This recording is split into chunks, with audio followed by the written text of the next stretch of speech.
તો મિત્રો આજના લેક્ચરની અંદર આપણે આંકડાશાસ્ત્ર પ્રથમ સ્વાધ્યાય માહિતીનું એકત્રીકરણ ની અંદર અગત્યના મુદ્દાની ચર્ચા કરીએ છીએ અને એવી આશા રાખીએ કે તમે ખૂબ એવી મહેનત કરો કે આ વિદ્યાર્થીનો પણ રેકોર્ડ તૂટે અને ભવિષ્યમાં હું ગર્વથી કહી શકું કે આ અમારો વિદ્યાર્થી છે. એવી મહેનત તમારે સૌએ કરવાની છે. હવે આજે લઈએ છીએ આંકડાશાસ્ત્રનો ઉદ્ભવ અને વિકાસ, origin and growth of statistics. એટલે કે આંકડાશાસ્ત્રનો જે ઉદ્ભવ છે એ કેવી રીતે થયો, એનો વિકાસ કેવી રીતે થયો, એની ચર્ચા કરવાની છે મિત્રો.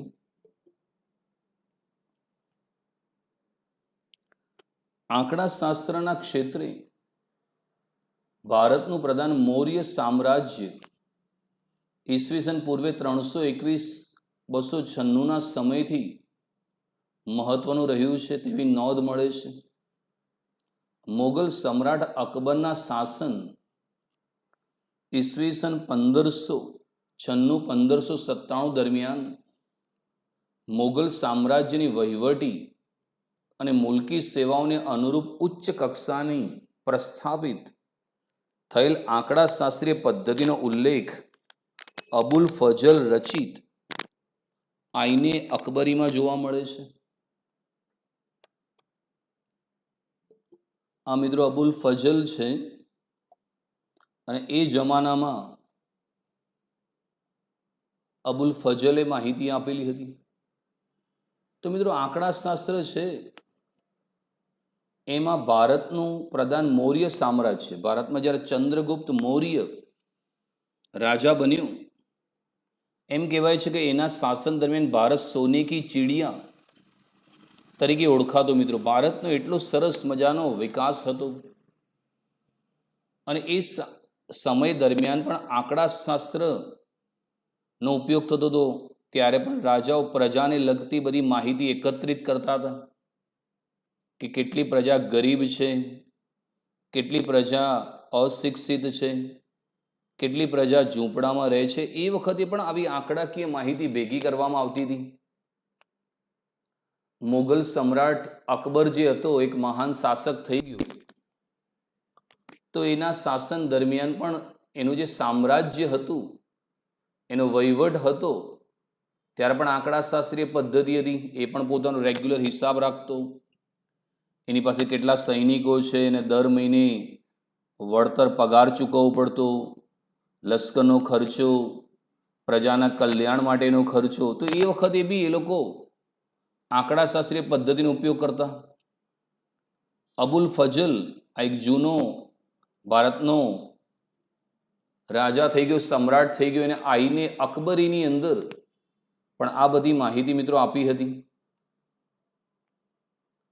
રાજ્યને લગતી માહિતીનું પૃથ્થકરણ કરવા માટે સૌપ્રથમ વખત ગોટફ્રીડ એકેનવોલે, યાદ રાખજો મિત્રો, આ પરીક્ષામાં પૂછાતો ક્વેશ્ચન છે.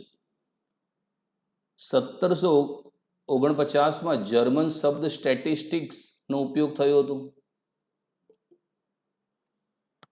તો મિત્રો આંકડાશાસ્ત્ર જે શબ્દ છે એ સૌ પ્રથમ દુનિયાને આપનાર આ વ્યક્તિ છે. બહુ એક્ઝામમાં મિત્રો આ પૂછાતો ક્વેશ્ચન છે કે આંકડાશાસ્ત્ર શબ્દનો સૌ પ્રથમ ઉપયોગ કોને કર્યો?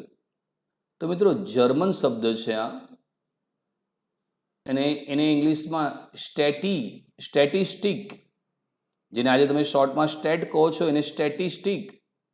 તો આ શબ્દ વાપરનાર ગોટફ્રીડ એકેનવોલે હતું. એક મહાન ગણિત શાસ્ત્રી હતો. એને દુનિયાને પહેલી વાર આ શબ્દ આપ્યો.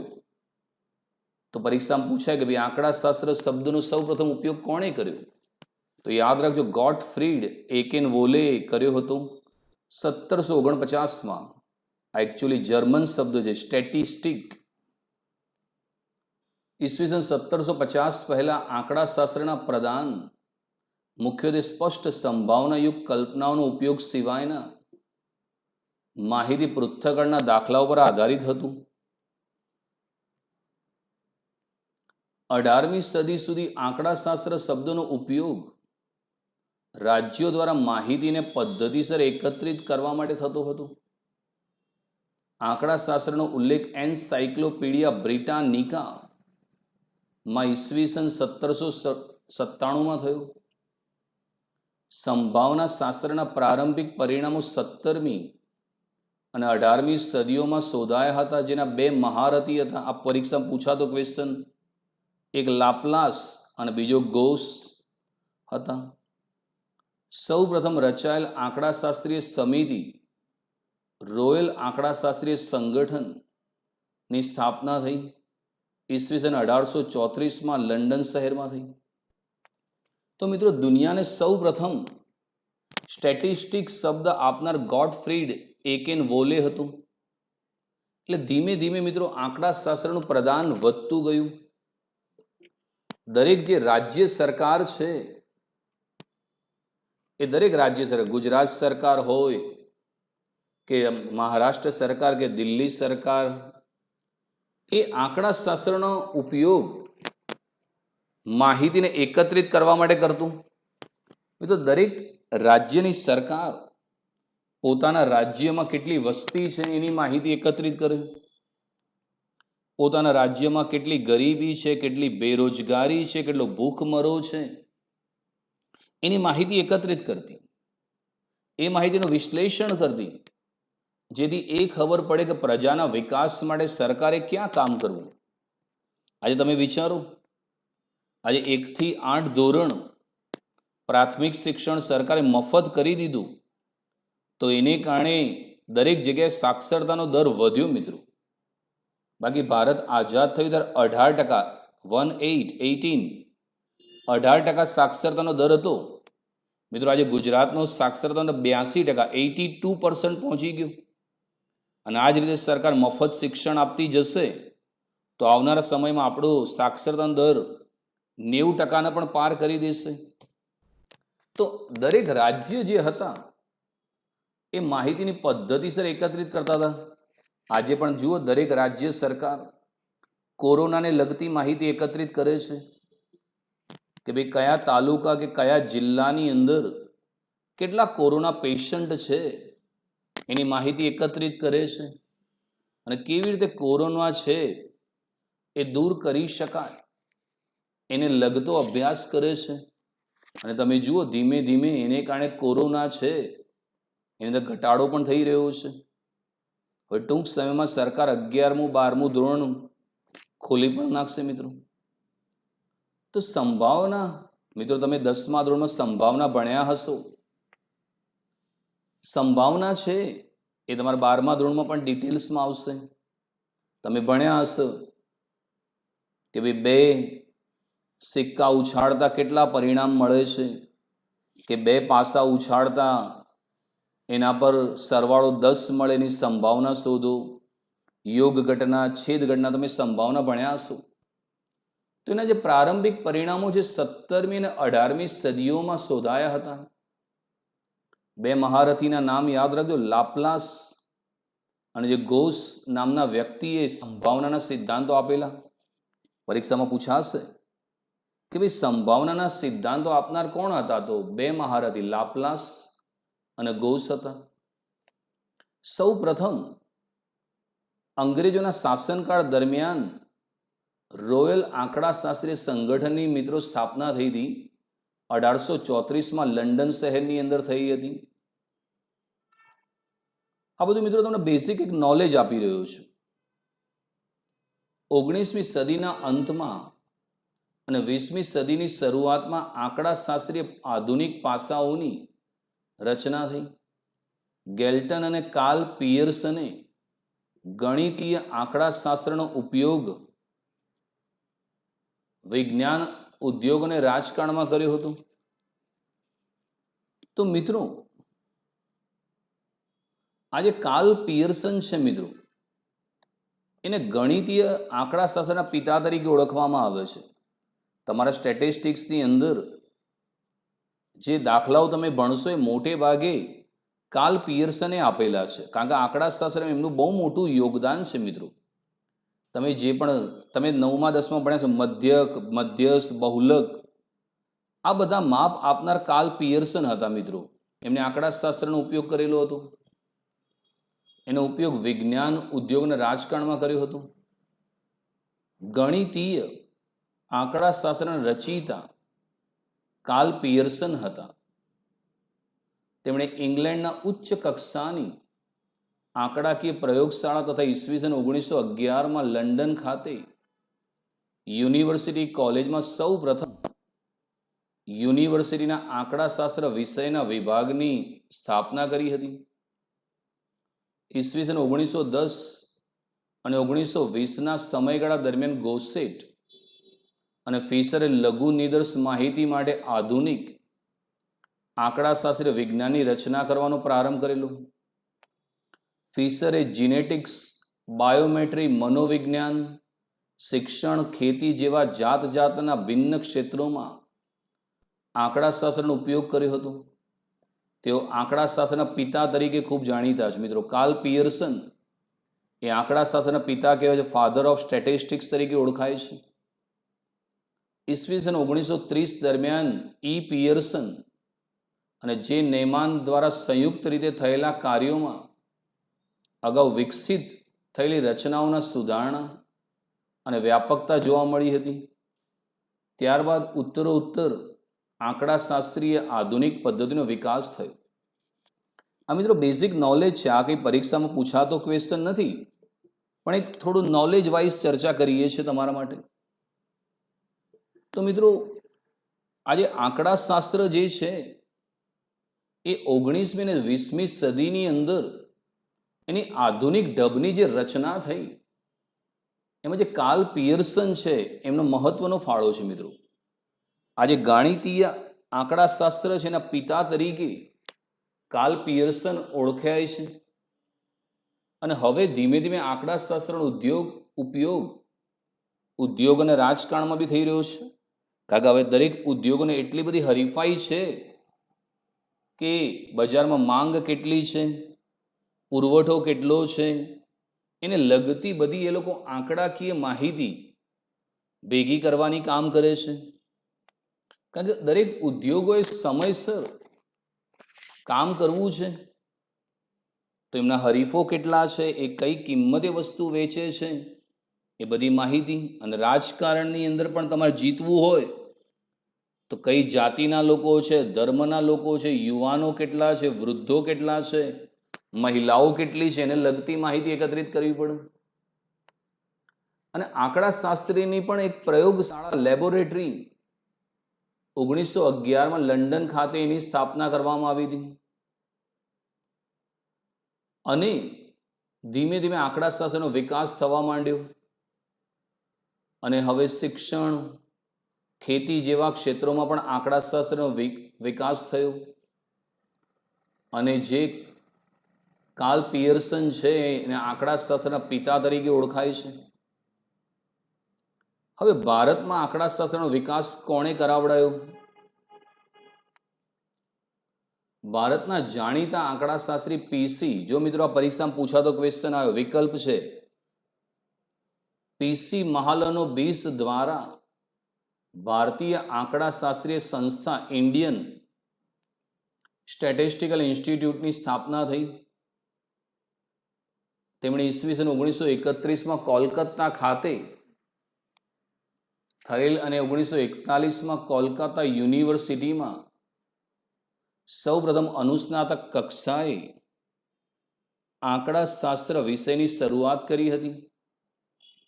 ઈસવીસન 1950માં મહાલનોબિસ દ્વારા પ્રસ્તુત થયેલ રાષ્ટ્રીય નિદર્શ તપાસ નેશનલ સેમ્પલ સર્વે ને સરકાર દ્વારા માન્ય કરવામાં આવી. અને માહિતી એકત્રીકરણ પ્રથમ તબક્કો ઓક્ટોબર 1950થી શરૂ થયો. અન્ય સંસ્થા ભારતીય ખેતી વિષયક આંકડાશાસ્ત્ર સંશોધન સંસ્થા Indian agriculture statistics research institution પણ ભારતમાં આંકડાશાસ્ત્રના વિકાસમાં ખૂબ જ યોગદાન રહેલું છે. વિષયનો અર્થ, કાર્યક્ષેત્ર અને મર્યાદા પર આધારિત આંકડાશાસ્ત્રની સૌ પ્રથમ વ્યાખ્યા સૂચિ WF વિલ્કોક્સ એ 1935માં એકત્રિત કરી હતી. હવેની વ્યાખ્યા આવે છે એની ચર્ચા પછી. મિત્રો, ભારતના એક મહાન આંકડાશાસ્ત્રી હતા પીસી મહાલનોબિસ. મિત્રો, ભારતમાં તમે આજે સ્ટેટ ભણો છો આંકડાશાસ્ત્ર, એના વિકાસની અંદર પીસી મહાલનોબિસ છે મિત્રો. એમનો ખૂબ જ અગત્યનો સિંહ ફાળો છે મિત્રો. જો એ ના હોત તો ભારતમાં આટલું આંકડાશાસ્ત્રનો સ્ટેટિસ્ટિક્સનો વિકાસ ના થયો હોત મિત્રો. ભારતીય આંકડાશાસ્ત્રીય સંસ્થા ઇન્ડિયન સ્ટેટિસ્ટિકલ ઇન્સ્ટિટ્યૂટની સ્થાપના એમણે કરી હતી 1931માં કોલકાતા ખાતે કરેલી. મિત્રો, ભારતમાં જ્યારે અંગ્રેજોના આપણે ગુલામ હતા ત્યારે ભારતની રાજધાની દિલ્હી નથી પણ કોલકાતા હતી. તો 1931માં એમને કોલકાતામાં આઈએસઆઈ ઇન્ડિયન સ્ટેટિસ્ટિકલ ઇન્સ્ટિટ્યૂટની સ્થાપના કરેલી. અને કોલેજની અંદર સ્ટેટનો વિષય કોલેજમાં ફર્સ્ટ ટાઈમ 1941માં ભણાવવામાં આવ્યો હતો કોલકાતામાં. જ્યારે આપણે અંગ્રેજોના ગુલામ હતા ત્યારે કોલકાતા યુનિવર્સિટીમાં સૌ પ્રથમ અનુસ્નાતક કક્ષાએ આંકડાશાસ્ત્રના વિષયની શરૂઆત થઈ હતી. અને મિત્રો, ભારતમાં જે વસ્તી ગણતરીની માહિતી એકત્રિત કરવામાં આવે છે એની શરૂઆત પણ પીસી મહાલનોબિસે કરાવી હતી. 1950માં મહાલનોબિસે જે NSS નેશનલ સેમ્પલ સર્વે ઓર્ગેનાઇઝેશનની સ્થાપના કરી હતી. મિત્રો, આજે પણ ભારતમાં એ જ સંસ્થા વસ્તી ગણતરીની માહિતી એકત્રિત કરે છે. ભારતમાં આઝાદી બાદ સૌ પ્રથમ ઓક્ટોબર 1950માં ભારતની વસ્તી અંગેની માહિતી એકત્રિત કરવાની ચાલુ થઈ. અને મિત્રો, એ વખતે ભારતમાં જ્યારે વસ્તી ગણતરી થઈ ત્યારે ભારતની વસ્તી માત્ર 36 કરોડ હતી, 36 કરોડ. માત્ર 18% લોકો ભણેલા હતા. ભારતના લોકોનું સરેરાશ આયુષ્ય 32 વર્ષ હતું. અને 1000 બાળક જન્મ લે એમાંથી 146 બાળકો તો એ જ વર્ષે મરી જતા હતા. એટલે ભારત એ જ વખત ભયંકર ગરીબી, બેરોજગારી, નિરક્ષરતામાં જીવતું હતું મિત્રો. અને ધીમે ધીમે એને કામ શરૂ કર્યું. બીજું, ખેતીને લગતા જે આંકડા છે, કેટલું ઉત્પાદન થયું એના આંકડા ખેતી વિષયક આંકડાશાસ્ત્ર સંગઠન દ્વારા માહિતી એકત્રિત કરવામાં આવે છે. હવે એક આઈએમપી ક્વેશ્ચન, ક્રોક્સ્ટન અને કાઉડન નામના જે આંકડાશાસ્ત્રીએ જે વ્યાખ્યા આપી હતી એની વાત કરીએ. જો સ્ટેટિસ્ટિક્સની વ્યાખ્યા આ પરીક્ષામાં પૂછાતો ક્વેશ્ચન છે, એક જ લાઈનમાં જોઈ લો શું કહે છે. આંકડાશાસ્ત્ર એ વિજ્ઞાન છે જે આંકડાકીય માહિતીનું એકત્રીકરણ, પૃથ્થકરણ અને અર્થઘટન કરે છે. જો મિત્રો, બેઝિકલી સ્ટેટ આ છે, એક વિજ્ઞાન છે. વી એટલે વિશિષ્ટ, વિશિષ્ટ પ્રકારનું જ્ઞાન છે. જે મિત્રો વિજ્ઞાનના પોતાના નીતિ નિયમો હોય છે એમ આંકડાશાસ્ત્રના પણ પોતાના નીતિ નિયમ પર આધારિત છે. એ આંકડાકીય માહિતીનું એકત્રીકરણ કરે. એટલે દરેક પ્રકારના જુદા જુદા આંકડા ભેગા કરે. જેમ હાલ કોરોનાના આંકડા ભેગા થાય છે એમ વસ્તીના આંકડા, ગરીબીના આંકડા, બેરોજગારીના આંકડા. પછી પૃથ્થકરણ એટલે એનું એનાલિસિસ કરવામાં આવે અને અર્થઘટન કરવામાં આવે. તમને એક્ઝામ્પલ આપું. તમે જ્યારે સ્કૂલમાં ભણતા હતા ત્યારે સ્કૂલમાં જ્યારે માર્ક આપે ત્યારે તમે દરેક વિષયના માર્ક ભેગા કરતા હતા. એટલે માહિતીનું એકત્રીકરણ. પછી એ માર્કના આધારે કેટલા ટકા આવ્યા એટલે તમે એનું પૃથ્થકરણ કરતા હતા, એનાલિસિસ. એટલે જે વિષય હોય એના વડે ભાગતા, ભાઈ આટલા ટકા આવ્યા. પછી અર્થઘટન કરતા, ભાઈ મારો ક્લાસમાં કયો નંબર આવ્યો. એટલે બધાના આંકડા ભેગા કરવાના આખા ક્લાસના, કે ભાઈ આનો પહેલો નંબર આવ્યો, આનો બીજો આવ્યો, આનો ત્રીજો આવ્યો, આનો ચોથો આવ્યો. તો તમે પણ એનો ઉપયોગ કરતા હતા. પહેલાં તમે દરેક વિષયના માર્ક એકત્ર કરતા હતા, પછી એના ટકા કાઢતા હતા અને પછી આખા ક્લાસમાંથી જોતા હતા ભાઈ કોનો પહેલો નંબર છે, અર્થઘટન કરતા હતા. તો સ્ટેટિસ્ટિક્સ પણ આ છે. તો યાદ રાખજો મિત્રો, ક્રોક્સ્ટન અને કાઉડને આપેલી વ્યાખ્યા. આંકડાશાસ્ત્ર એ વિજ્ઞાન છે મિત્રો જે આંકડાકીય માહિતીનું એકત્રીકરણ એટલે કલેક્શન ઓફ ડેટા, ચેપ્ટરનું નામ જ આ છે, માહિતીનું એકત્રીકરણ, કલેક્શન ઓફ ડેટા. આંકડાશાસ્ત્ર વિજ્ઞાન છે જે આંકડાકીય માહિતીનું એકત્રીકરણ, પૃથ્થકરણ અને તેનું અર્થઘટન કરે છે. હવે વિભાગ એ, નીચે આપેલ બહુ વિકલ્પ પ્રશ્નો માટે સાચા વિકલ્પની પસંદગી કરો. જર્મન શબ્દ સ્ટેટિસ્ટિક સૌ પ્રથમ કોના દ્વારા વપરાયો હતો? તો મિત્રો જર્મન શબ્દ સ્ટેટિસ્ટિક સૌ પ્રથમ વાપરનાર હતો ગોટફ્રીડ એકેનવોલ. મિત્રો એ જર્મન શબ્દ છે અને સૌ પ્રથમ દુનિયાને સ્ટેટિસ્ટિક શબ્દ આપનાર જર્મન ગણિત શાસ્ત્રી તો ગોટફ્રીડ એકેનવોલ. તો આપણો આન્સર છે મિત્રો સી, ગોટફ્રીડ એકેનવોલ. સંભાવના શાસ્ત્રના પ્રારંભિક પરિણામો માટેના મહારથીઓના એક નીચેના પૈકી કોણ છે? તો મિત્રો જે સંભાવનાનો ખ્યાલ આપનાર બે વ્યક્તિ, એક લાપ્લાસ અને ગૌસ, પણ તમારે વિકલ્પમાં જોવાનું છે.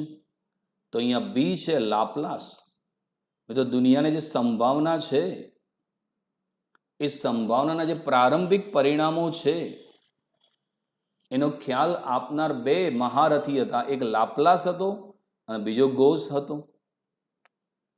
તો આપણો આન્સર છે બી, લાપ્લાસ. મિત્રો મોસ્ટ આઈએમપી ક્વેશ્ચન અને ઇવન તમારે ગવર્મેન્ટ એક્ઝામમાં જીપીએસસી યુપીએસસીમાં પણ પૂછાતો ક્વેશ્ચન, સીએ લેવલે ક્વેશ્ચન પૂછાતો. ગણિતીય આંકડાશાસ્ત્રના સ્થાપક કોણ હતા? તો મિત્રો જે ગણિતીય આંકડાશાસ્ત્ર છે એના સ્થાપક હતા કાર્લ પિયર્સન. મિત્રો કાર્લ પિયર્સનને મિત્રો ગણિતીય આંકડાશાસ્ત્રના પિતા કહે છે. મિત્રો ફાધર ઓફ મેથેમેટિકલ સ્ટેટિસ્ટિક્સ એમને દુનિયાને આપેલું. મિત્રો તમે આજે મધ્યક, મધ્યસ્થ, બહુલક બધા ભણ્યા, એ આપનાર કાર્લ પિયર્સન હતા. મિત્રો એને ગણિતીય આંકડાશાસ્ત્રના પિતા તરીકે પણ ઓળખવામાં આવે છે. એ નીચેનામાંથી કયું ઉદાહરણ પ્રાથમિક માહિતીનું છે? પ્રાથમિક માહિતી મિત્રો જ્યારે કોઈ સંસ્થા કે સંશોધક પોતાની જાતે પ્રથમ વખત માહિતી મેળવે તેને પ્રાથમિક માહિતી કહેવાય. તેમાં ડી આવશે, એનએસએસઓ દ્વારા એકત્રિત થયેલી માહિતી. એનએસએસઓ મિત્રો હવે 2021માં જે વસ્તી ગણતરી થશે એ પણ આ સંસ્થા કરશે. એનએસએસઓ ભારતના મહાન આંકડાશાસ્ત્રી પીસી મહાલનોબિસેની સ્થાપના કરેલી અને આજે પણ એ ભારતમાં આંકડાકીય માહિતી ભેગી કરે છે. એનું ફૂલ ફોર્મ છે નેશનલ સેમ્પલ સર્વે ઓર્ગેનાઇઝેશન. એના દ્વારા જે માહિતી લોકોના ઘેર ઘેર જઈને એકત્રિત કરવામાં આવે છે તો એ પ્રાથમિક માહિતીનું મિત્રો ઉદાહરણ છે. તો આન્સર એનએસએસઓ દ્વારા એકત્રિત થયેલી માહિતી. તો કરેક્ટ આન્સર છે ડી, એનએસએસઓ દ્વારા એકત્રિત થયેલી માહિતી. નીચેનામાંથી કયું ઉદાહરણ એક ગુણાત્મક માહિતીનું છે? મિત્રો માહિતી બે પ્રકારની હોય.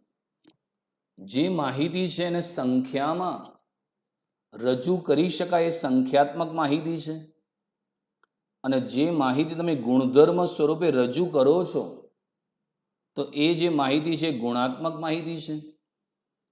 જો ઉત્પાદન તો સંખ્યામાં દર્શાવી શકાય, ઉંમર પણ સંખ્યામાં દર્શાવી શકાય, ઊંચાઈ પણ સંખ્યામાં દર્શાવી શકાય, પણ ગુણધર્મ સ્વરૂપે બતાવો એ ઓછી આવક, મધ્યમ આવક, ઉચ્ચ વર્ગ, આ માહિતીને તમે ગુણધર્મ સ્વરૂપે રજૂ કરી શકો છો તો આ ગુણાત્મક માહિતી છે. મિત્રો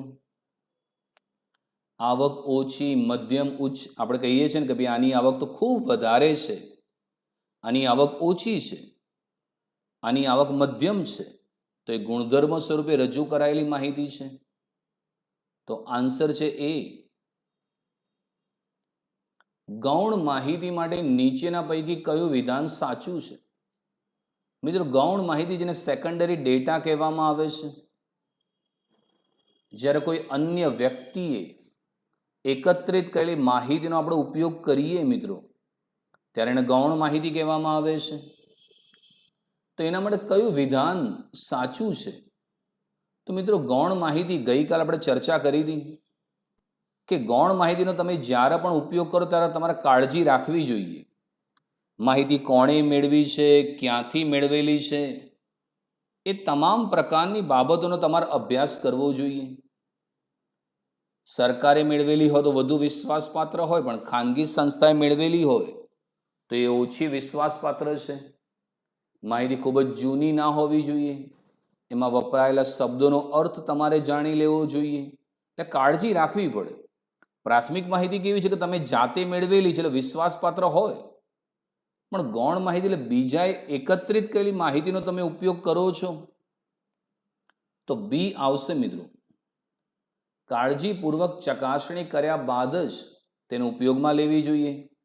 કાળજી રાખવી જોઈએ. પ્રાથમિક માહિતી ખૂબ જ વિશ્વાસપાત્ર હોય કારણ કે તમે જાતે મેળવેલી છે, જ્યારે ગૌણ માહિતી અન્ય કોઈ મેળવેલી છે એટલે ખૂબ જ કાળજી રાખ્યા બાદ ઉપયોગ કરવો જોઈએ. તો આન્સર છે કાળજીપૂર્વક ચકાસણી કર્યા બાદ જ ઉપયોગમાં લેવી જોઈએ. તો આન્સર છે બી. પ્રાથમિક માહિતી માટે નીચેના પૈકી કયું વિધાન સાચું છે? તો પ્રાથમિક માહિતી માટે સાચું વિધાન પહેલામાં શું છે? પ્રાથમિક માહિતી ગૌણ માહિતીની સરખામણીમાં હંમેશા વધારે ભરોસાપાત્ર. બિલકુલ વાત સાચી છે. પ્રાથમિક માહિતી હંમેશા મિત્રો ગૌણ માહિતીની સરખામણીની અંદર વધારે એ વિશ્વાસપાત્ર હોય છે કારણ કે તમે જાતે મેળવેલી છે એટલે તમે વિશ્વાસ રાખી શકો કે તમારી માહિતી સાચી છે અને વિશ્વાસપાત્ર છે. તો આ વિધાન સાચું છે. પ્રાથમિક માહિતી ગૌણ માહિતીની સરખામણીમાં હંમેશા વધારે ભરોસાપાત્ર છે. તો આન્સર છે એ. પ્રાથમિક માહિતી ગૌણ માહિતીની સરખામણીમાં હંમેશા વધારે ભરોસાપાત્ર છે. નીચેના પૈકી કયું વિધાન સાચું છે? તો સાચું વિધાન છે પ્રત્યક્ષ તપાસ દ્વારા મળતી માહિતી વધારે ચોકસાઈ ભરેલ હોય છે. પ્રત્યક્ષ તપાસ દ્વારા મળતી માહિતી ઓછી ચોકસાઈવાળી હોય છે. પ્રત્યક્ષ તપાસ દ્વારા મળતી માહિતી ભરોસાપાત્ર ન હોઈ શકે. ઈમેલ દ્વારા મેળવાતી માહિતી પ્રત્યક્ષ તપાસ કહી શકાય. તો આપણે સાચું વિધાન છે તો એ સાચું છે. જુઓ એમાં શું લખ્યું છે? પ્રત્યક્ષ તપાસ દ્વારા મળતી માહિતી વધારે ચોકસાઈ. તો વાત સાચી છે. પ્રત્યક્ષ તપાસમાં આપણે જાતે જઈને જ્યારે માહિતી એકત્રિત કરીએ છીએ તો એ માહિતી વધુ ચોકસાઈવાળી હોય છે. તો આન્સર છે એ. પ્રત્યક્ષ તપાસ દ્વારા મળતી માહિતી વધારે ચોકસાઈ ભરેલ હોઈ શકે છે. 9 છે માહિતી આપનારના અંગત લક્ષણો બાબતની પૂરક માહિતી મેળવવા માટેની યોગ્ય પદ્ધતિ. તો પૂરક માહિતી તો મિત્રો જ્યારે આપણે પ્રત્યક્ષ તપાસ કરીએ તો આપણે માહિતી આપનારની રૂબરૂ મુલાકાત લઈને માહિતી મેળવીએ તો માહિતી આપનારની શંકા વહેમ મૂંઝવણ તો દૂર કરી શકાય, પણ આપણને પૂરક માહિતી પણ મળી શકે. જેમ કે 11માં તમારે સ્કૂલમાં એડમિશન લેવાનું હોય અને તમે જાતે જાઓ તો 11માને લગતી તો માહિતી મળી જાય, પણ પૂરક માહિતી શિક્ષકો કોણ છે, સ્કૂલમાં કેટલા ધોરણ ચાલે છે, ફીસ શું છે, એ બધી માહિતી મળે. તો પ્રત્યક્ષ તપાસ એનું બીજું નામ છે રૂબરૂ તપાસ. તો રૂબરૂ તપાસ દ્વારા તમને પૂરક માહિતી પ્રાપ્ત થઈ શકે. તો આન્સર છે બી, રૂબરૂ તપાસ. તપાસ હેઠળની વ્યક્તિઓની સંખ્યા વધારે હોય અને તેઓ વિશાળ ક્ષેત્રમાં ફેલાયેલી હોય ત્યારે કઈ પદ્ધતિ વધારે ખર્ચાળ છે? તો મિત્રો જ્યારે માહિતી આપનાર વધારે હોય અને વિશાળ ક્ષેત્રમાં હોય તો ખર્ચાળ. તો આ બધી પદ્ધતિમાં જો ખર્ચાળ હોય તો પ્રત્યક્ષ તપાસ, કારણ કે દરેકે દરેક જગ્યાએ સંશોધક જાતે જાય, ઇન્ટરવ્યૂ લે તો એના સમય, શક્તિના નાણાંનો ખર્ચ વધુ થાય. તો બધી જે તપાસ એમાં જો સૌથી ખર્ચાળ હોય સમય, શક્તિ અને નાણાંની દ્રષ્ટિએ તો એ પ્રત્યક્ષ તપાસની રીત છે મિત્રો. તો આન્સર છે સી, પ્રત્યક્ષ તપાસ એ સૌથી ખર્ચાળ પદ્ધતિ છે. વિભાગ બી, નીચેના પ્રશ્નોના એક વાક્યમાં જવાબ આપો. ભારતીય આંકડાશાસ્ત્રીય સંસ્થાના સ્થાપક કોણ હતા? મોસ્ટ આઈએમપી ક્વેશ્ચન છે. ભારતીય આંકડાશાસ્ત્રીય સંસ્થા, જેને Indian statistical institute ISI, Indian statistical institute, તો મિત્રો ભારતના મહાન આંકડાશાસ્ત્રી પીસી મહાલનોબિસ. મિત્રો પીસી મહાલનોબિસે ભારતીય આંકડાશાસ્ત્રીય સંસ્થાની શરૂઆત કરેલી. મિત્રો તો આન્સર જુઓ. ભારતીય આંકડાશાસ્ત્રીય સંસ્થાના સંસ્થાપક પ્રોફેસર પીસી મહાલનોબિસ હતા. મિત્રો આજે ભારતમાં જે આંકડાશાસ્ત્રનો વિકાસ થયો મિત્રો, એનું સૌથી વધુ યોગદાન પીસી મહાલનોબિસ છે. મિત્રો કોલેજમાં જે સ્ટેટિસ્ટિક્સ વિષય અનુસ્નાતક કક્ષાએ શરૂ થયો એ પણ પીસી મહાલનોબિસના કારણે, અને એમને જે એનએસએસઓની સ્થાપના કરી હતી એ આજે પણ ભારતમાં વસ્તીને લગતા આંકડાકીય માહિતી એકત્રિત કરી રહી છે. સમષ્ટિની વ્યાખ્યાયિત કરો. તપાસના ક્ષેત્રને આવરી લેતા તમામ એકમોના સમૂહને તે અભ્યાસ માટેની સમષ્ટિ કહે છે. મિત્રો આપણે જે પણ વિષયની તપાસ કરવા માંગીએ છીએ તો તપાસના ક્ષેત્રને આવરી લેતા તમામ એકમોનો સમૂહ એ સમષ્ટિ છે. મિત્રો દાખલા તરીકે તમારે મોબાઈલ લેવો છે અને તમે મોબાઈલની દુકાનમાં ગયા અને મોબાઈલની તપાસ કરી, તો મોબાઈલ એ વખત તમારા માટે સમષ્ટિ કહેવાય. ક્લાસ ટીચર ક્લાસમાં આવે અને એને એટેન્ડન્સ લેવી છે, હાજરી લેવી છે, તો ક્લાસ ટીચરની સામે બેસેલા વિદ્યાર્થી એના અભ્યાસ માટેની સમષ્ટિ કહેવાય. તમે જેની પણ તપાસ કરો છો મિત્રો, એ તપાસના ક્ષેત્રને આવરી લેતા તમામ એકમોનો સમૂહ તે અભ્યાસ માટેની સમષ્ટિ કહેવાય. મિત્રો નિદર્શ વ્યાખ્યાયિત કરો. જો કે મિત્રો નિદર્શનું ઇંગ્લિશ શબ્દ સારું છે સેમ્પલ, જે તમે શબ્દ જાણો છો સેમ્પલથી. સમષ્ટિમાંથી યાદચ્છિક રીતે પસંદ કરેલા એકમોના સમૂહને નિદર્શ કહે. યાદચ્છિક એટલે કોઈ પણ પ્રકારનો પક્ષપાત કર્યા વગર જ્યારે તમે આંકડાકીય માહિતી ભેગી કરો છો મિત્રો, તો એ જે માહિતી બનશે એ તમારા માટે નિદર્શ કહેવામાં આવશે. તો સમષ્ટિમાંથી યાદચ્છિક રીતે એટલે કોઈ પણ પ્રકારનો પૂર્વગ્રહ કે પક્ષપાત રાખ્યા વગર તમે જ્યારે કોઈ માહિતી એકત્રિત કરો છો તો એને નિદર્શ સેમ્પલ તરીકે ઓળખવામાં આવે છે. જેમ મિત્ર આપણે કેરી લેવા જઈએ તો બધી કેરી નથી જોતા, પણ કેરીમાંથી એકાદ સેમ્પલ લઈને ચેક કરીએ છીએ. બીમાર પડો એટલે જે લેબોરેટરી વાળો છે એ બધું લોહી તો ના કાઢે, પણ એમાંથી અમુક લોહી લે એ નિદર્શ છે. સવારે મમ્મી દાળ શાક બનાવે તો એમાં મીઠું મરચું બરાબર છે કે નહીં, એમાં એક ચમચી ભરીને ચાખે તો એને નિદર્શ કહેવામાં આવે છે. એટલે કોઈ પૂર્વગ્રહ કે પક્ષપાત વગર તમે કોઈ વસ્તુ લો તો એ નિદર્શ છે. સમષ્ટિમાંથી યાદચ્છિક રીતે પસંદ કરેલા એકમોના સમૂહને નિદર્શ કહે છે. મિત્રો ગુણાત્મક માહિતી વ્યાખ્યાયિત કરો. ગુણાત્મક માહિતી જે માહિતીને ગુણધર્મ સ્વરૂપે રજૂ કરી શકાય તેને ગુણાત્મક માહિતી કહે છે. દાખલા તરીકે વફાદારી, શિક્ષણનું સ્તર, વાલીઓની આર્થિક સ્થિતિ. મિત્રો જે માહિતી છે બે પ્રકારની છે. જે માહિતીને તમે સંખ્યામાં રજૂ કરી શકો એ સંખ્યાત્મક છે. વિદ્યાર્થીની ઉંમર, વિદ્યાર્થીનું વજન, વિદ્યાર્થીની ઊંચાઈ એ સંખ્યામાં રજૂ કરી શકાય, એ સંખ્યાત્મક છે. પણ જે માહિતીને મિત્રો સંખ્યામાં નહીં પરંતુ ગુણધર્મ સ્વરૂપે રજૂ કરી શકાય તેને ગુણાત્મક માહિતી કહે છે. દાખલા કે વફાદારી, તો કોઈની વફાદારી તમે સંખ્યામાં ના દર્શાવી શકો. હા, તમે કહ્યું ખૂબ વફાદાર છે એમ કહી શકો. શિક્ષણનું સ્તર સુધર્યું કે બગડ્યું એ ગુણાત્મક છે. વાલીઓની આર્થિક સ્થિતિ સારી છે, ખરાબ છે, મધ્યમ છે, પણ એ બધાને ગુણધર્મમાં તમે રજૂ કરી શકો. જેમ કે કોઈ વિદ્યાર્થીના માર્ક છે, માર્ક એ સંખ્યામાં રજૂ કરી શકાય, પણ એની હોશિયારી તમે સંખ્યામાં ના દઈ શકો. એ ગુણધર્મ સ્વરૂપે છે કે ખૂબ જ હોશિયાર છે એમ કહી શકો તમે. તો જે માહિતીને ગુણધર્મ સ્વરૂપે રજૂ કરી શકાય તેને ગુણાત્મક માહિતી કહે છે. સંખ્યાત્મક માહિતી વ્યાખ્યાયિત કરું. જે માહિતી સંખ્યામાં પ્રાપ્ત થાય છે તેને સંખ્યાત્મક માહિતી કહે છે. વજન, ઊંચાઈ, પગાર. અમુક માહિતી મિત્રો સંખ્યામાં તમને મળશે તો એનો પગાર કેટલો છે? 10,000, 15,000, 25,000, 50,000, લાખ.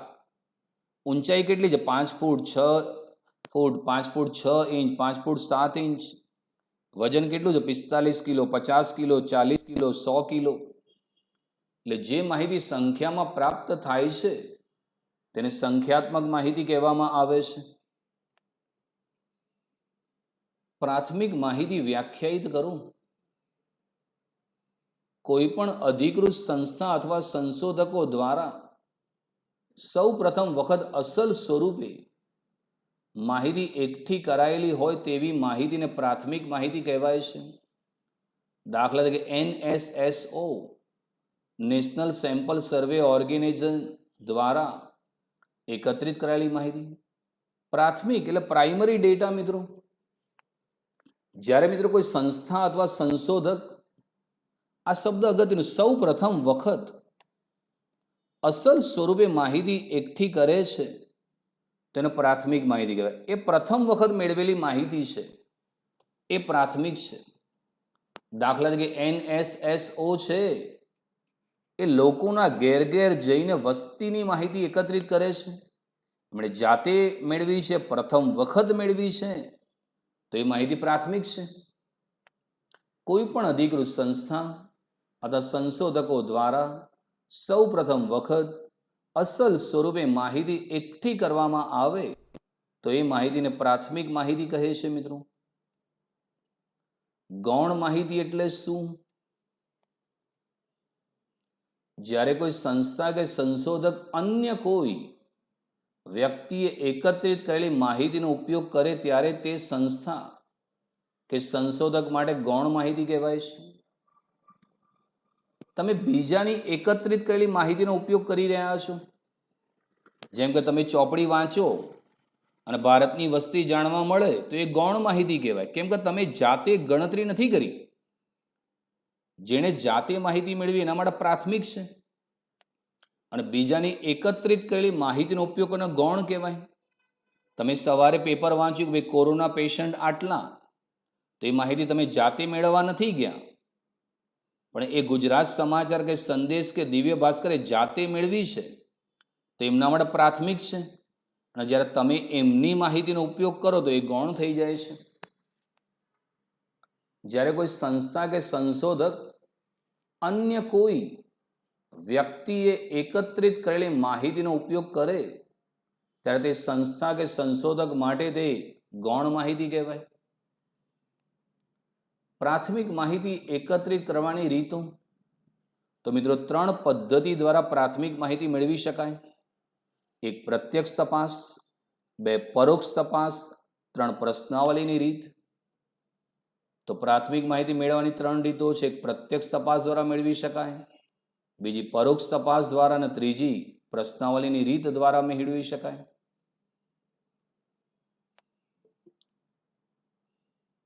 કોક્સ્ટન અને કાઉડન દ્વારા અપાયેલી આંકડાશાસ્ત્રની વ્યાખ્યા મોસ્ટ આઈએમપી લખી નાખજો, પરીક્ષામાં પૂછાવાની જ છે.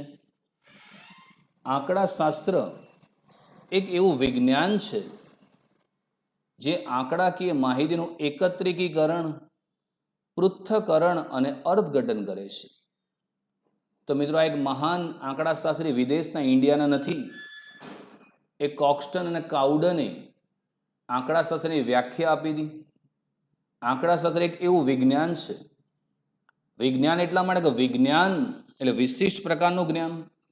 વિજ્ઞાનના ચોક્કસ નીતિ નિયમો છે. તો સ્ટેટના પણ નિયમ છે, હવે આપણે બીજા ચેપ્ટરથી ભણીશું. જે આંકડાકીય માહિતીનું એકત્રીકરણ, પૃથ્થકરણ અને અર્થઘટન. કોઈ પણ માહિતી મિત્રો પહેલા ભેગી કરવામાં આવે, પછી એનું વિશ્લેષણ થાય ને પછી અર્થઘટન થાય છે. જેમ તમે 10માનું રિઝલ્ટ આવ્યું નથી તો સરકાર પહેલા આંકડાકીય માહિતી ભેગી કરશે કે 9મામાં કેટલા ટકા હતા, 10મામાં યુનિટ ટેસ્ટમાં કેટલા માર્ક્સ હતા. એકત્રીકરણ થશે, પછી પૃથ્થકરણ થશે એનું. એટલે એ વિષયના માર્ક છે એને આધારે ટકા શોધવામાં આવશે અને પછી અર્થઘટન થશે કે ભાઈ A1 ગ્રેડમાં કેટલા વિદ્યાર્થી, A2 ગ્રેડમાં કેટલા, B1માં કેટલા, B2માં કેટલા, C1માં કેટલા. તો એ છે આંકડાશાસ્ત્ર. એક એવું વિજ્ઞાન છે જે આંકડાકીય માહિતીનું એકત્રીકરણ, પૃથ્થકરણ અને અર્થઘટન કરે છે. માહિતી શું છે? તો સમષ્ટિ કે નિદર્શ તપાસ દ્વારા મેળવાયેલા પરિણામોનો સમૂહ ને માહિતી કહે છે. મિત્રો, બે રીતે તપાસ થઈ શકે. એક સમષ્ટિ કે કાં તો નિદર્શ તપાસ થઈ શકે છે. તમે સમષ્ટિ તપાસ કરો કે નિદર્શ તપાસ કરો અને ત્યારબાદ તમને જે પરિણામ મળે છે એનો જે સમૂહ છે એને માહિતી, જેને ઇંગ્લિશમાં ડેટા કહેવામાં આવે છે. પ્રશ્નાવલી શું છે? તો જે વિષયની માહિતી મેળવવા માંગતા હોઈએ તે વિષયને અનુરૂપ પ્રશ્નોની યાદી બનાવી જે તે પ્રશ્નની સામે જવાબ લખવાની જગ્યા રાખીને જે પત્રિકા તૈયાર કરવામાં આવે છે તેને પ્રશ્નાવલી કહે છે. પ્રશ્નાવલીને મિત્રો અંગ્રેજીમાં ક્વેશ્ચનરી કહે છે. તમે જે પણ વિષયની માહિતી મેળવવા માંગો છો તો એ વિષયને અનુરૂપ પ્રશ્નોની યાદી બનાવી દેવાની. જેમ કે મારે સ્ટુડન્ટની માહિતી લેવી છે 11મામાં ટ્યુશનમાં, તો હું વિદ્યાર્થીનું નામ, એનું સરનામું, એનો કોન્ટેક્ટ નંબર, એનો બર્થ ડેટ, એની સ્કૂલનું નામ, કયા મીડિયમમાં છે, ગુજરાતી મીડિયમ, ઇંગ્લિશ, એ માહિતી લઉં તો એક ફોર્મ બનાવી દઉં જેને તમે એડમિશન ફોર્મ કહો છો. એટલે જે પણ મને લાગે પ્રશ્નોની યાદી બનાવું, દરેક પ્રશ્નની સામે જવાબ લખવાની જગ્યા ખાલી રાખું. જેમ સ્કૂલમાં એડમિશન ફોર્મ ભરવા ગયા તો વિદ્યાર્થીનું નામ પછી જગ્યા ખાલી, સરનામું પછી જગ્યા ખાલી, કોન્ટેક્ટ નંબર પછી જગ્યા ખાલી. તો એ જે પ્રશ્નોની યાદી હતી, એ જે ફોર્મ હતું, એ જે પત્રિકા હતી એને પ્રશ્નાવલી કહેવામાં આવે છે. જે વિષયની માહિતી મેળવવા માંગતા હોઈએ તે વિષયને અનુરૂપ પ્રશ્નોની યાદી બનાવી જે તે પ્રશ્નની સામે જવાબ લખવાની જગ્યા રાખીને જે પત્રિકા તૈયાર કરવામાં આવે છે તેને પ્રશ્નાવલી કહે છે. બિન પ્રકાશિત માહિતી એટલે શું? તો બિન પ્રકાશિત માહિતી શું છે? તો સંસ્થાઓ દ્વારા કેટલીક આંકડાકીય જે માહિતી છે જે પ્રકાશિત થયેલી હોતી નથી, પરંતુ વિનંતી કરીને ખાનગી અને જાહેર સંગઠનો દ્વારા પોતાના સંદર્ભ માટે તૈયાર કરેલ બિન પ્રકાશિત આંતરિક અહેવાલમાંથી મેળવી શકાય છે. દાખલા તરીકે કામદારનો પગાર, તેઓ કેટલા સમયથી નોકરી કરે છે, તેમનું શૈક્ષણિક સ્તર. બિન પ્રકાશિત મિત્રો ઘણી બધી માહિતી પ્રકાશિત થયેલી નથી હોતી. દાખલા તરીકે તમે સ્ટેટનો ચોપડો બનાવ્યો તો ચોપડામાં લખતા હો ખરા પણ ક્યાંય પ્રકાશિત ના કરતા હો કોઈ જગ્યાએ, તો એને બિન પ્રકાશિત માહિતી કહેવાય. મદ્રેસા હાઈસ્કૂલ કે જૈનાચાર્ય કે ફેથમાં કેટલા શિક્ષકો છે, એનો પગાર શું છે, એનો એક્સપિરિયન્સ શું છે, તો એ માહિતી પ્રિન્સિપાલના ચોપડામાં નોંધેલી હોય ખરી પણ એ પ્રકાશિત કરવામાં નથી આવતી, એને બિન પ્રકાશિત માહિતી કહે છે. તો સંસ્થાઓ દ્વારા કેટલીક આંકડાકીય માહિતી પ્રકાશિત થયેલી હોતી નથી. એ લોકો ક્યારે પણ પબ્લિકેશનમાં આપતા નથી, પણ તમારે જોઈએ તમે રિક્વેસ્ટ કરો, વિનંતી કરો કે ભાઈ તમારી માહિતી અમારા માટે કામની છે અને તમે મેળવી લો, તો એ બિન પ્રકાશિત છે. જેમ કે તમે લેસન ના કર્યું હોય પણ તમારા મિત્રએ લેસન કર્યું હોય, તમે એને વિનંતી કરો ભાઈ તારી નોટ આપને, મને કાલનો દિવસ હું તને લખીને આપી દઈશ, તો એને કંઈ માહિતી પ્રકાશિત નથી કરી પણ તમે રિક્વેસ્ટ કરો તો એને ચોપડો આપે, તો એ ચોપડો વાંચીને તમને માહિતી મળી જાય, તે બિન પ્રકાશિત માહિતી છે. મિત્રો, ચલ લક્ષણ એટલે શું? તો સમષ્ટિ કે નિદર્શના પ્રત્યેક એકમ દીઠ બદલાતા લક્ષણને ચલ લક્ષણ કહે છે. મિત્રો, જે પણ બદલાતું જતું હોય એને ચલ કહેવામાં આવે છે. જેમ કે ઊંચાઈ, તો તમારા બધાની ઊંચાઈ સરખી ના હોય, વિદ્યાર્થી ઊંચાઈ બદલાતી હોય. વજન, તો દરેક વિદ્યાર્થી વજનમાં થોડો ફેરફાર હોય. તમારા માર્ક તો સેમ ના હોય, દરેકના માર્ક બદલાતા હોય. જે બદલાય એને ચલ કહેવાય, જે બદલાય નહીં એને અચલ કહેવામાં આવે. મકાન છે તો ત્યાંનું ત્યાં એને અચલ કહેવામાં આવે મિત્રો. પણ લાઇટનું બિલ બદલાતું રહે, દર મહિને અલગ અલગ પ્રકારનું બિલ આવતું હોય તો એ ચલ કહેવાય. પણ ઘર છે એ બદલાશે નહીં, એ અચલ છે. એક્ટિવા છે તો એમાં જે પેટ્રોલનો ખર્ચ એ સરખો ના હોય, એ બદલાતો જાય. વધારે વાપરો તો વધારે પેટ્રોલનો ખર્ચ, ઓછું વાપરો તો ઓછો ખર્ચ. તો સમષ્ટિ કે નિદર્શના પ્રત્યેક એકમ દીઠ બદલાતું જે લક્ષણ છે એને ચલ કહે છે. ગુણધર્મ શું છે? છેલ્લો ક્વેશ્ચન છે મિત્રો. જે ચલ લક્ષણ અસંખ્યાત્મક હોય તેને ગુણાત્મક ચલ કહે છે. આવા ગુણાત્મક લક્ષણને ગુણધર્મ પણ કહે છે. વફાદારી, પ્રામાણિકતા, લાગણી, હોશિયારી. તો મિત્રો, ગુણધર્મ જેને ગુણાત્મક માહિતી કહો તો પણ ચાલે. જે ચલ લક્ષણ અસંખ્યાત્મક હોય, અમુક મિત્રો લક્ષણ હોય ને એને તમે સંખ્યામાં ના દર્શાવી શકો તો એને ગુણાત્મક ચલ કહેવામાં આવે છે. જેમ કે કોઈ વિદ્યાર્થી હોશિયાર છે તો એની હોશિયારી એનો ગુણધર્મ કહેવાય. વધુ હોશિયાર, ઓછું હોશિયાર. લાગણી, તમારા મા બાપની તમારા પ્રત્યે લાગણી છે એને સંખ્યામાં ના દર્શાવાય. તમે એમ કહો મારા પપ્પાનો મારા પ્રત્યે બહુ જ પ્રેમ છે, ખૂબ પ્રેમ છે, પણ 1 કિલો પ્રેમ છે, 2 કિલો પ્રેમ છે, 4 કિલો, એને સંખ્યામાં ના દર્શાવી શકાય. કોઈ વફાદાર છે તો એમ કહો ખૂબ વફાદાર છે, પણ 100 ગ્રામ વફાદાર, 200 ગ્રામ વફાદાર, 500 ગ્રામ વફાદાર, એને સંખ્યામાં ન દર્શાવી શકાય. તો જે ચલ લક્ષણ અસંખ્યાત્મક હોય તેને ગુણાત્મક ચલ કહે છે. આવા ગુણાત્મક લક્ષણને મિત્રો ગુણધર્મ કહેવાય, અથવા તમે એને ગુણાત્મક માહિતી પણ કહી શકો છો.